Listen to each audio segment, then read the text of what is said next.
Hello students, कैसे हैं आप सभी का स्वागत है हमारे इस यूट्यूब चैनल पे।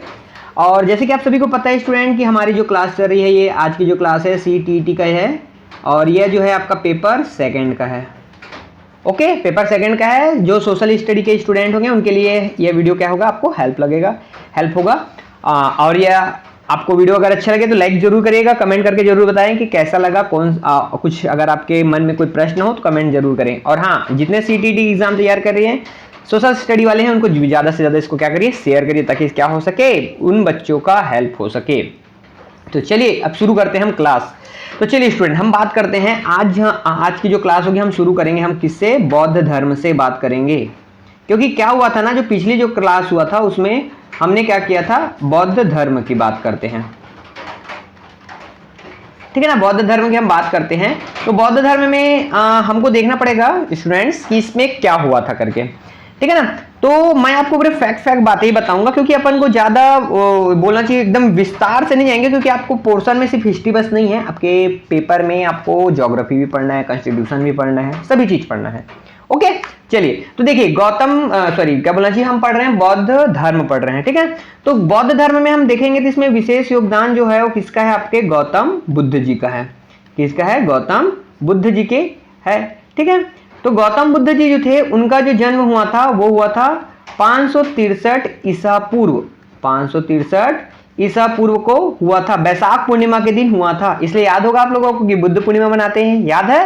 वो बुद्ध पूर्णिमा क्यों मनाते हैं उसको मैं भी लास्ट में बताऊंगा, पहले भी यहाँ पे फोकस रखिए। उनका जन्म 563 ईसा पूर्व में हुआ था। कहाँ हुआ था इनका जन्म स्थान, अगर बात किया जाए तो नेपाल के तराई पर, नेपाल का जो तट है ना, तराई मतलब तट है, उनके नेपाल के तराई पर क्या होता है, लुम्बिनी, लुम्बिनी, लुम्बिनी में लुम्बिनी नामक स्थान पे हुआ था।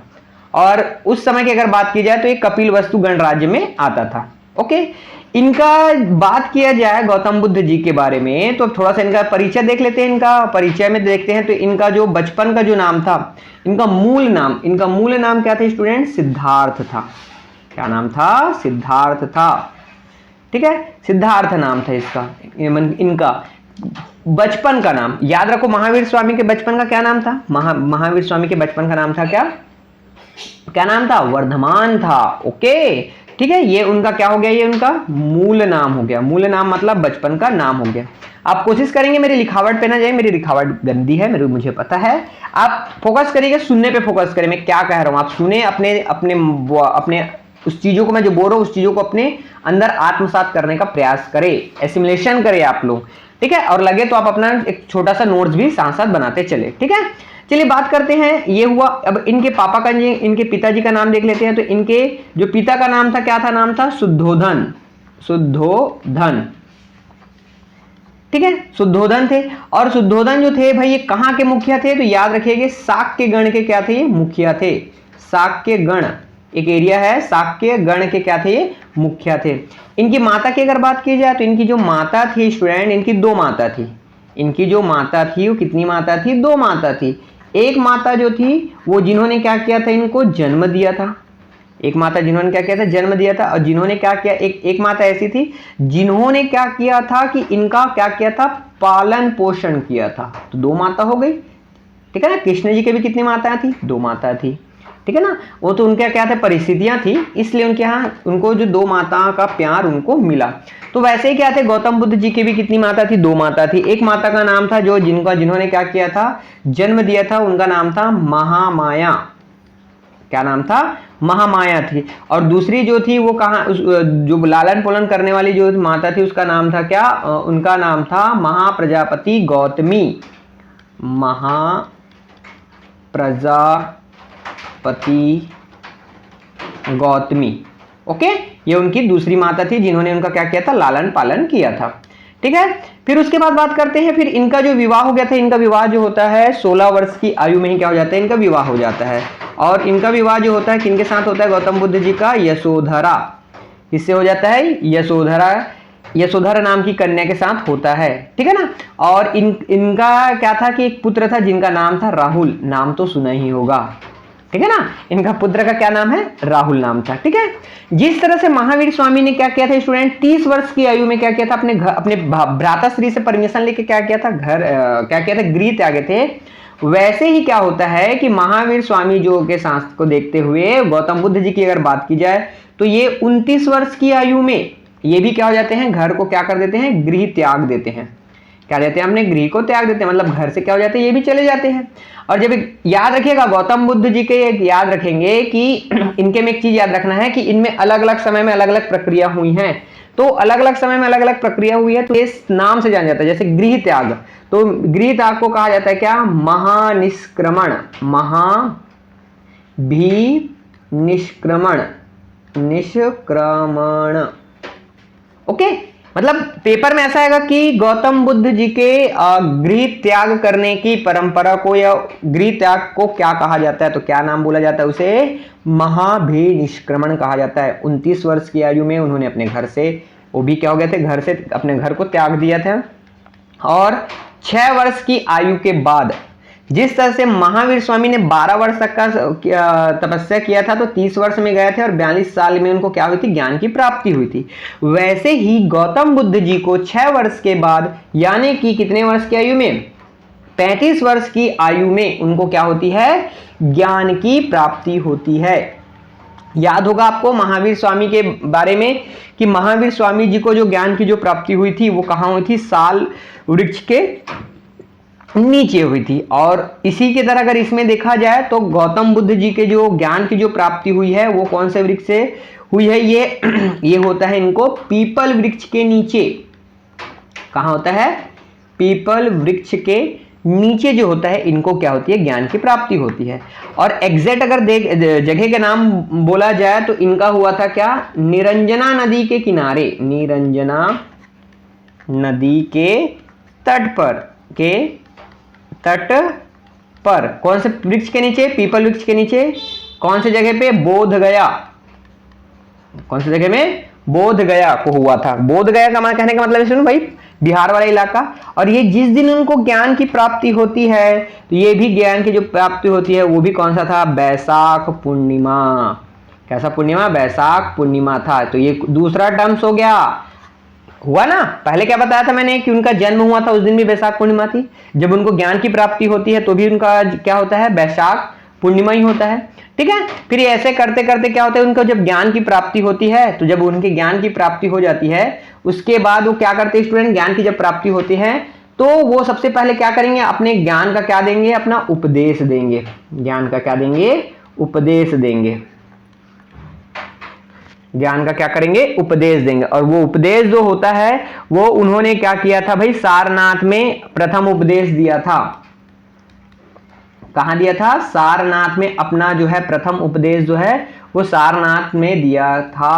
और उसको बोला जाता है क्या, उस प्रक्रिया को धर्म चक्र प्रवर्तन, क्या कहा जाता है, धर्म चक्र प्रवर्तन के नाम से उसको जाना जाता है। ओके, और फिर उनके बाद इस तरह से वो क्या करते हैं, अपना ज्ञान, जब उनको ज्ञान की प्राप्ति हो जाती है तो फिर वो लगातार अपना ज्ञान देते रहते हैं। फिर एक समय आता है स्टूडेंट की क्या होता है, उनकी क्या बोलना चाहिए, 80 वर्ष की आयु में क्या हो जाती है, उनको निर्वाण की प्राप्ति होती है। 80 वर्ष की आयु में मतलब कहने का मतलब 483 ईसा पूर्व में।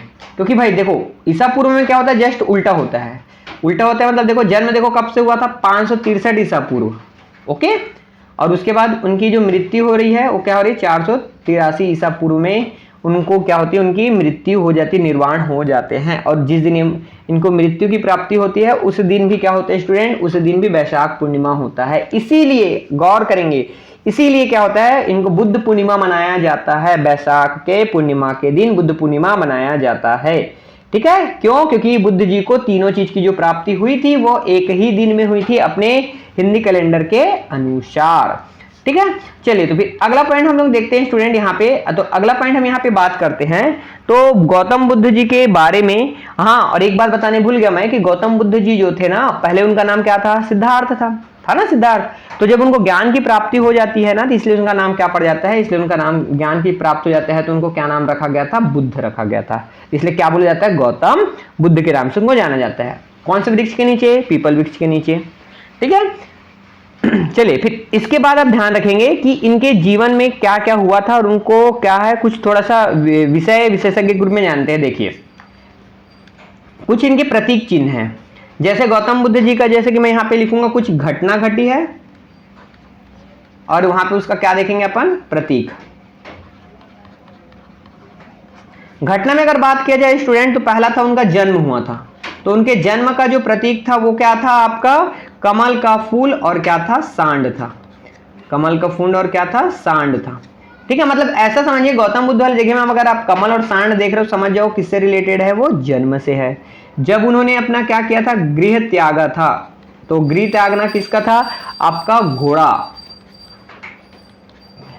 फिर उसके बाद था आपका जब उनको ज्ञान की प्राप्ति हुई, तो ज्ञान की प्राप्ति का तो प्रतीक आपको पता ही है कहां हुआ था, उनको हुआ था पीपल, तो इसलिए आ गया क्या, पीपल, जिसको बोधि वृक्ष भी, इसलिए पीपल को कौन क्या नाम से जाना जाता है, पीपल को बोधि वृक्ष के नाम से भी जाना जाता है।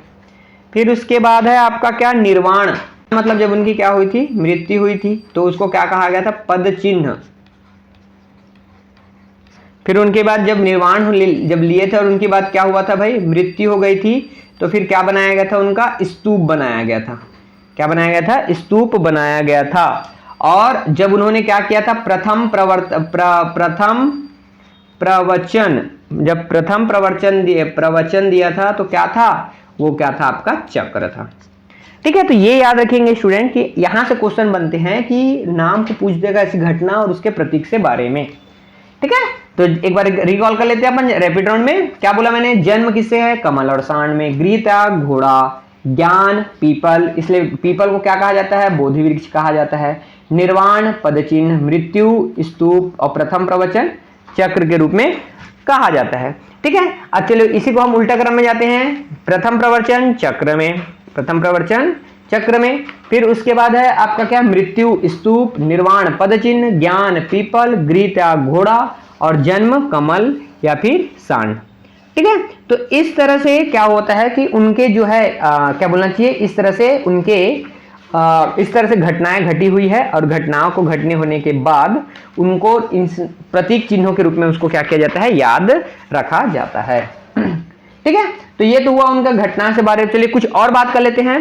तो उनके त्रिरत्न थे, त्रिरत्न थे, याद रखेंगे आप लोग, महावीर स्वामी जी ने भी क्या किया था, त्रिरत्न दिए थे। ठीक है ना, तीन, तो सेम वैसे ही आपके क्या, गौतम बुद्ध जी ने भी यहाँ पे त्रिरत्न दिए हैं, लेकिन इनका त्रिरत्न कौन है आपका,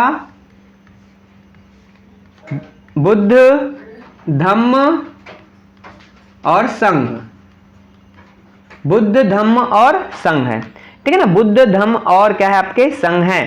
तो इस तरह से क्या है, और इन्होंने याद रखेंगे कौन सा मार्ग, अष्टांगिक मार्ग, गौतम बुद्ध जी ने क्या किया था, अष्टांगिक मार्ग को, मार्ग के बारे में बताया था। मतलब ये अष्टांगिक मार्ग मतलब अष्ट मार्ग जो होते हैं वो सांसारिक दुखों से क्या करते हैं, मुक्ति देते हैं। इसके बारे में उन्होंने अलग अलग क्या किया था, बारे में उन्होंने बताया था। ठीक है, इन्होंने क्या किया था भाई, इन्होंने एक सिद्धांत दिया था जिसमें बुद्ध जी के जो उपदेश होते हैं ना, उनके उपदेश को क्या किया गया था, एक सार के रूप में प्रस्तुत किया था, जिसे कहा जाता था क्या, प्रतितत्य समुत्पाद। क्या बोला मैंने, प्रतितत्य समुत्पाद, प्रतितत्य समुत्पाद। इसमें बुद्ध जी के क्या है, उपदेश है। तो पेपर में यही सब आता है स्टूडेंट, पूछा जाएगा कि अष्टांगिक मार्ग किन्होंने दिया था, प्रतितत्य समुत्पाद किनका है, किनका उनका सार है, तो याद रखेंगे किनका है, ये गौतम बुद्ध जी के बारे में है। ठीक है, और जो उन्होंने याद रखेंगे कि गौतम बुद्ध जी ने क्या किया था, यहाँ पे 10 सील दिए थे। क्या थे, 10 सील है। 10 सील का मतलब ये होता है जब उनकी ज्ञान की प्राप्ति हुई थी तो उन्हें क्या करने के लिए, सरल बनाने के लिए, जीवन में इस चीजों को फॉलो करने के लिए उन्होंने 10 सील दिए थे। जिस तरह से क्या हुआ था, महावीर स्वामी के समय क्या थे, पंच महाव्रत थे, पंच महाव्रत थे। तो वैसे इनके में कितना है, 10 सील है। जैसे भाई सत्य, अहिंसा, अस्तेय, शराब का सेवन नहीं करना, समय से भोजन करना, कोमल संयम पर सोने से बचना, धन संचय से बचना, स्त्रियों से दूर रहना, नित्य ज्ञान आदि से दूर रहना, इत्यादि जो 10 सील बातों के बारे में उन्होंने बात को बताया था। ठीक है, अगर बात किया जाए, जो मैं बात बता रहा हूं वो बहुत ही इंपॉर्टेंट टॉपिक है, यहां से क्वेश्चन ज्यादातर बनने के चांसेस होते हैं। इन्होंने कौन कौन से गौतम बुद्ध जी के जो है बौद्ध धर्म की कौन कौन सी मान्यताएं हैं, तो पहला है इन्होंने अनीश्वरवाद को मान्यता दी है।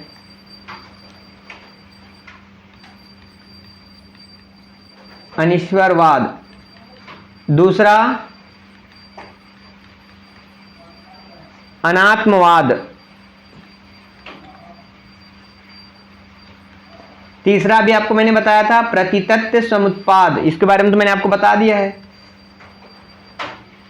प्रतितत्व समुत्पाद मतलब इसी बात में याद रखेंगे, प्रतितत्व समुत्पाद में इनमें पुनर्जन्म के बारे में बताए थे। और लास्ट है क्या, क्षण भंगुरवाद।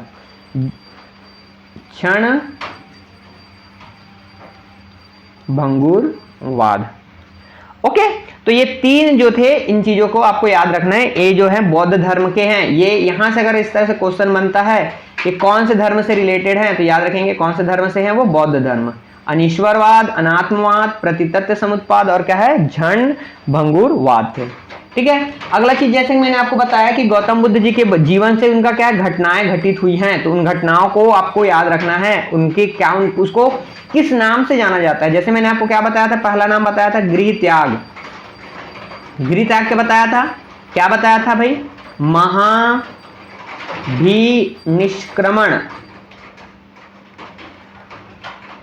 क्या बताया था, महाभिनिष्क्रमण बताया था। ठीक है। जब उनको ज्ञान की प्राप्ति होती है, तो ज्ञान प्राप्ति जब होती है तो उसे कहा जाता है क्या, कौन से वृक्ष के नीचे हुआ था, पीपल वृक्ष, उसको ही क्या कहा जाता है, इसलिए इसको बोलते हैं क्या, संबोधि। इसको तो आप लोग थोड़ा सा गेसिंग याद हो गया होगा, तो इसलिए आप आसानी से गेस कर सकते हो। जब उन्होंने अपना क्या किया था, प्रथम क्या दिया था, उपदेश दिया था। इसके बारे में भी मैंने बता चुका है, बताइए क्या होगा, धर्म चक्र परिवर्तन प्रवर्तन। धर्म चक्र प्रवर्तन। तो इसलिए देखो चक्र इसकी क्या है, पहचान है। ठीक है। जब उनका क्या हुआ था, मृत्यु हुआ था उनकी, या बोल सकते हो जब निर्वाण लिए थे, निर्वाण हुआ था, तो उन्हें कहा जाता है क्या, महापरिनिर्वाण। महापरिनिर्वाण। ठीक है। तो ये महावीर स्वामी जी के, सॉरी महावीर स्वामी बोल रहा हूं मैं, गौतम बुद्ध जी के जो है उनके जीवन में घटित कुछ घटनाएं थी। ठीक है स्टूडेंट, आई होप कि आपको समझ आ रहा होगा। अगर आपको अच्छा लग रहा है सेशन तो लाइक जरूर करेंगे। चलिए अब उसके बाद देखते हैं स्टूडेंट, अब इनके बारे में जो सबसे जो इंपॉर्टेंट है उन चीजों को बात करते हैं। क्या है, बौद्ध के समय में क्या होता है, जब गौतम बुद्ध जब बौद्ध सम्मेलन होता है, उनके बाद क्या होता है, उनकी जब क्या होता है 483 ईसा पूर्व में क्या हो जाता है, जब उनकी मृत्यु हो जाती है, तो उनके पश्चात उनके काम को आगे बढ़ाया जाता है। तो उनमें क्या होता है, यहां से क्वेश्चन बनने के चांस होते हैं, बौद्ध सम्मेलन। क्या होते हैं, बौद्ध सम्मेलन। तो बौद्ध सम्मेलन की जो होती है, तो बौद्ध सम्मेलन जो होता है स्टूडेंट, उसमें ध्यान रखेंगे, उसमें याद रखेंगे, एक ट्रिक बता रहा हूं, उसमें आपको याद रखना है, एक होता है शासक का नाम याद रखना है, और दूसरा क्या नाम है, क्षेत्र, कौन से क्षेत्र में हुआ था। ओके, तो चलिए, थोड़ा सा आपको अजीब सा लगेगा लेकिन आपको याद रखना है। अब यकीन मानिए स्टूडेंट, अगर ये ट्रिक आपको याद रहेगा ना, आप लॉन्ग टाइम हमेशा तक कभी नहीं भूलोगे। ठीक है। चलिए, इसका पहला ट्रिक है स्टूडेंट, अ का अ क, अका अक, अका अक, अका अक। ये याद 2-3 बार बोलोगे, थोड़ा सुन के लग रहा होगा अजीब से कैसा ट्रिक है करके, लेकिन देखो भाई, हमको याद करने कुछ तो थोड़ी मेहनत करना पड़ेगा, इसलिए इसका ट्रिक याद रखेंगे, अका अक, अका अक। ठीक है। और दूसरा क्षेत्र का नाम याद रखेंगे, रावे पाकू। कौन सा जगह में गया था भैया तू, रावे पाकू गया था। कौन सा क्षेत्र था, अका अक था, अका अक रावे पाकू, अका अक रावे पाकू, अका अक रावे पाकू, रावे पाकू अका अक। ठीक है। चलिए, अब इन्हीं को 1 बाय 1 जो स्टूडेंट क्या करते हैं, अपन देखते हैं पहले शासक के बारे में, अ का अ क, अका अक। तो देखिए, अका अक का मतलब क्या होता है, देखो अ से मतलब है इसमें आपका अजात शत्रु। आपको एक क्वेश्चन और बन सकता है कि इसमें पूछा जाएगा, बताइए कि कौन से जो है इनमें से बौद्ध धर्म के शासक थे, तो आपको ये नाम पता हो जाएगा। अजात शत्रु के बाद है कालाशोक, आ से फिर क्या है, अशोक। ये तो इनका बहुत बड़ा क्या बोल सकते, बौद्ध धर्म को फैलाने में बहुत बड़ा योगदान इन्हीं का है। और फिर है कनिष्क, अजातशत्रु, कालाशोक, अशोक और क्या नाम है, कनिष्क। ये हो गया। अब उसके बाद बात करते हैं, मैंने दूसरा बोला था क्षेत्र, रा वे पा कु, ठीक है।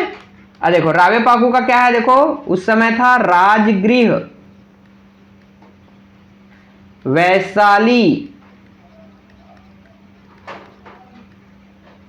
पासे पाटलिपुत्र,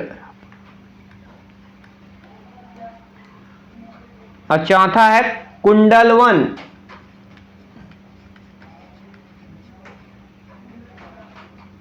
कुंडलवन बोले तो कहां का, ये कौन सा जगह का, कश्मीर वाला भाग है, ठीक है।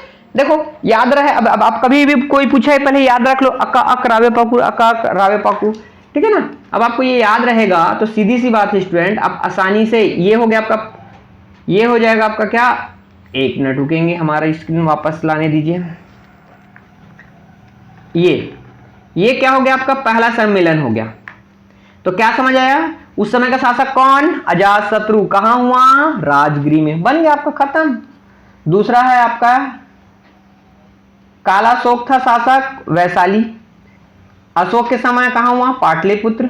और कनिष्क के समय में क्या हुआ, कुंडल वन में हुआ। हो गया, खत्म। आपको यही पढ़ना था स्टूडेंट, आपको यही याद रखना था, ठीक है। अब मैं आपको कुछ विशेष बात बता देता हूं, जैसे कि देखो पहला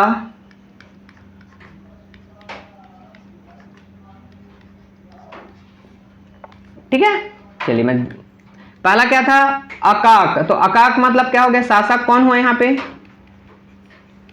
अकाक। तो अ से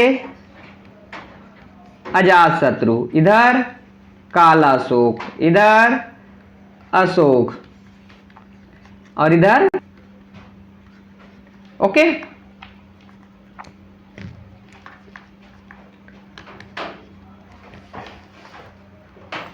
चलिए फिर अगला देखते हैं स्टूडेंट, इसमें क्षेत्र क्या बताया था मैंने, रावे पाकू, राजगृह, वैसे वैशाली, पासे पाटलिपुत्र, और कु से कुंडलवन।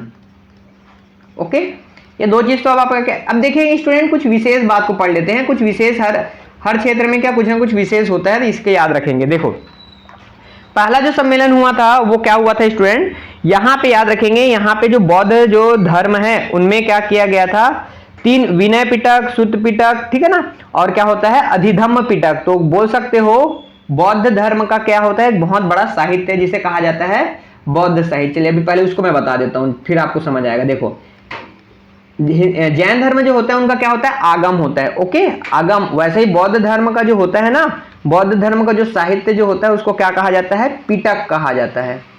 क्या कहा जाता है उसे, पिटक कहा जाता है, ठीक है। बौद्ध धर्म के साहित्य को क्या कहा जाता है, पिटक कहा जाता है। और पिटक जो होता है स्टूडेंट, ये कितने भाग होते हैं, इसके 3 भाग होते हैं। कौन कौन सा होता है, पहला होता है सुत्त पिटक, विनय पिटक और अधिधम्म पिटक, और अधिधम्म पिटक। ओके, 3 पिटक होते हैं, सुत्त पिटक, विनय पिटक और अधिधम्म पिटक। तो ये पिटक मतलब समझ आ गया होगा। फिर जो सुत्त पिटक जो होता है स्टूडेंट, उसमें क्या बात बताई गई है, उसमें जो है गौतम बुद्ध जी के द्वारा दी गई शिक्षाओं का क्या है, गौतम बुद्ध के शिक्षाओं का वर्णन है सुत्त पिटक में।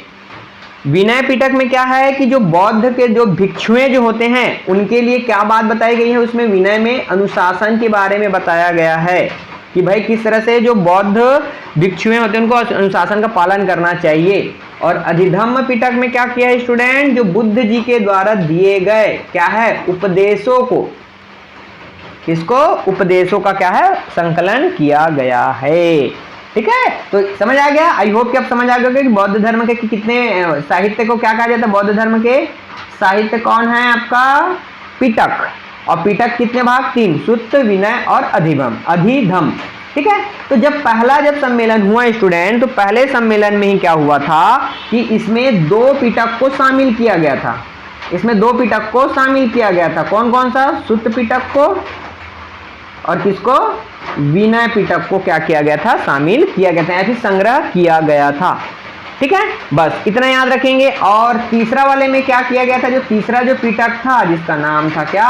अधिधम्म। अधिधम्म पिटक को क्या किया गया था? शामिल किया गया था।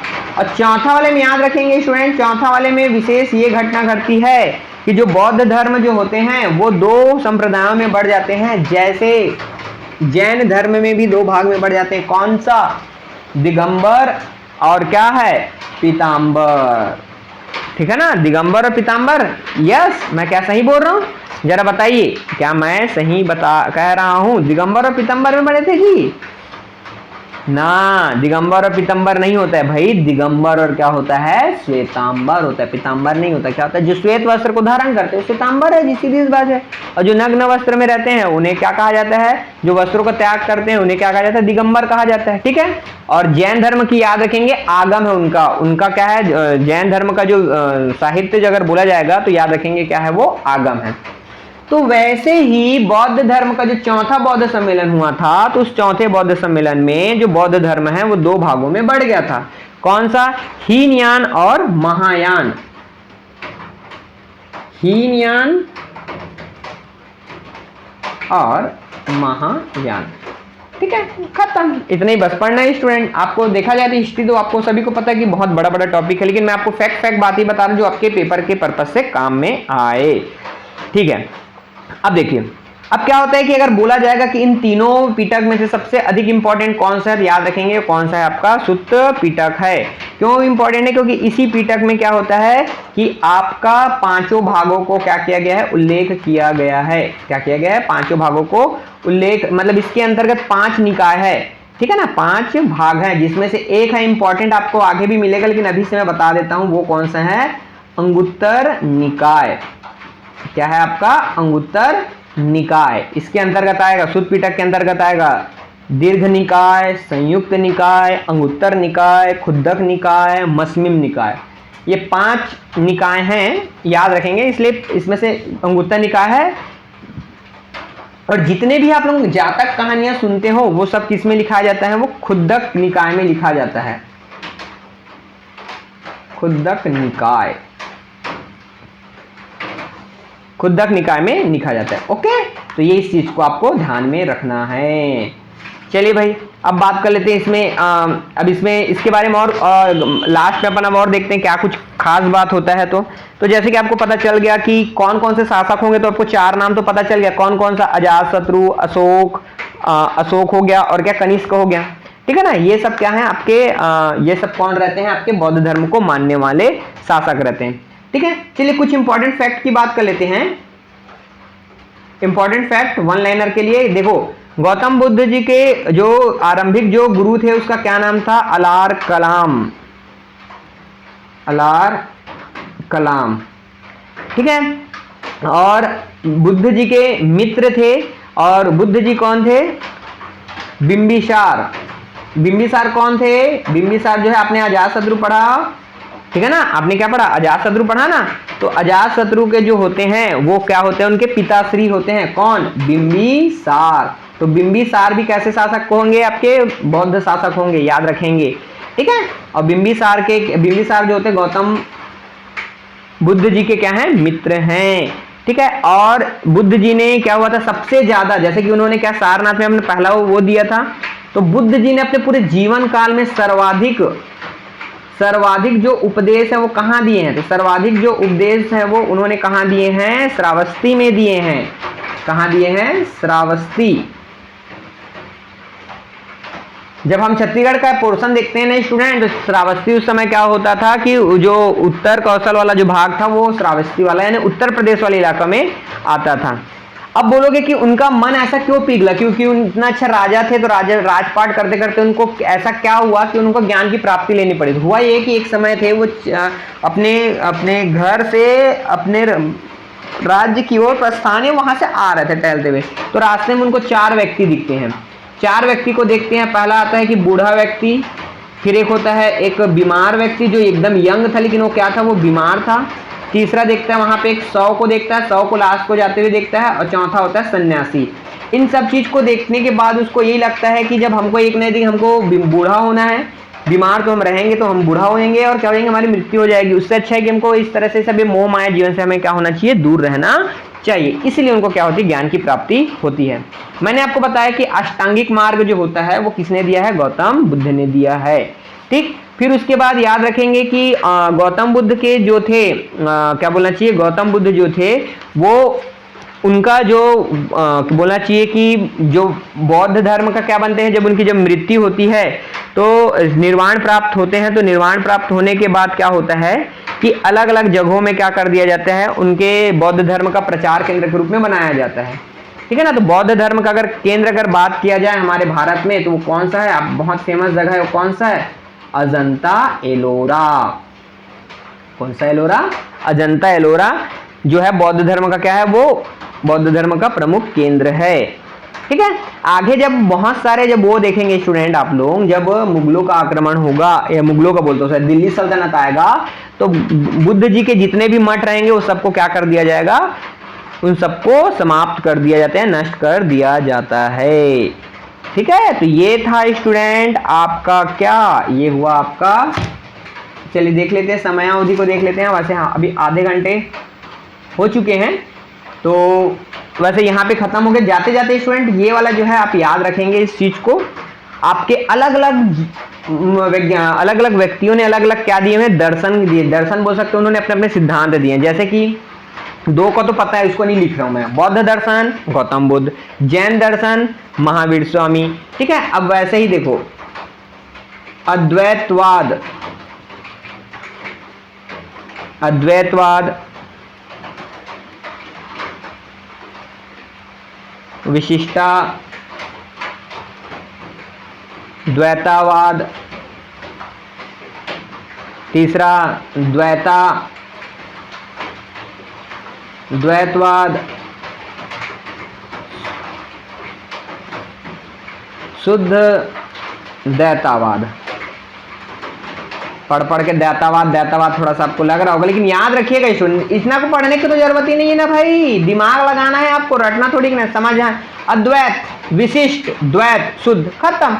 ये देखो ये अद्वैत है, ये द्वैत है, अद्वैत है, ये द्वैत है, सीधी सी बात है। ये विशिष्ट है, वे शुद्ध है। अब इनके नाम को याद रखिए। अद्वैत है तो वो कौन है, शंकराचार्य। शंकराचार्य, ये बहुत आईएमपी पोर्शन है स्टूडेंट, इसको अच्छे से याद रखेंगे। विशिष्ट में याद रखेंगे कौन, विशिष्ट कौन है, हमारे भगवान राम, तो इसलिए क्या याद रखें, रामानुजाचार्य, रामानुजाचार्य। द्वैत में कौन है, निम्बकाचार्य।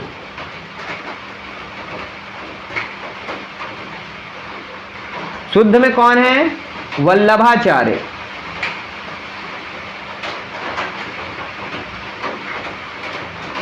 ठीक है। ये एकदम इंपॉर्टेंट है, आपके आने वाले समय में टीचर भर्ती भी होनी है, तो ये पोर्शन जो है अच्छे से आप पढ़ के रख लिए स्टूडेंट, आपको उसमें भी बहुत हेल्प मिलेगा। अब वो तो अब बात की बात है, लेकिन आप फिलहाल इसको ध्यान रखिए। अद्वैतवाद शंकराचार्य, विशिष्ट में रामानुजाचार्य, द्वैतावाद निम्बकाचार्य, शुद्ध के लिए वल्लभाचार्य है। ठीक है स्टूडेंट।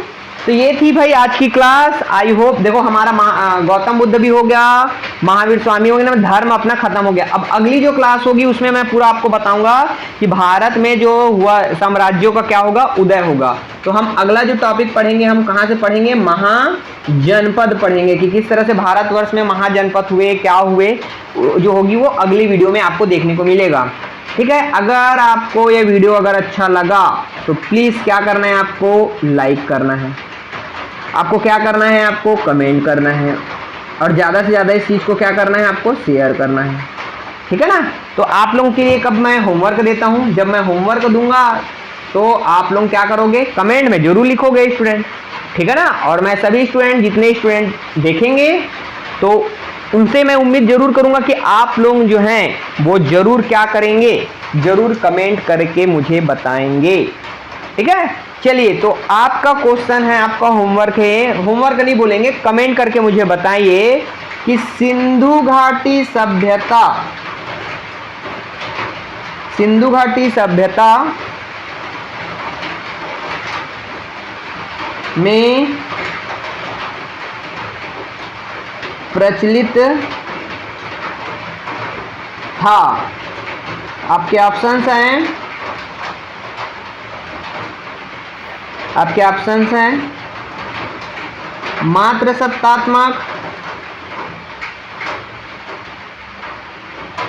पितृसत्तात्मक, तीसरा दोनों। ठीक है स्टूडेंट, ये है आपका क्वेश्चन। कमेंट्स जरूर बताएंगे, मुझे उम्मीद है कि आप जरूर इसका आंसर जरूर सही देंगे। तो आज की क्लास हम यहाँ पे समाप्त करते हैं स्टूडेंट। अब मिलेंगे हम नेक्स्ट वीडियो में अगले टॉपिक के साथ। तब तक के लिए सभी को जय हिंद।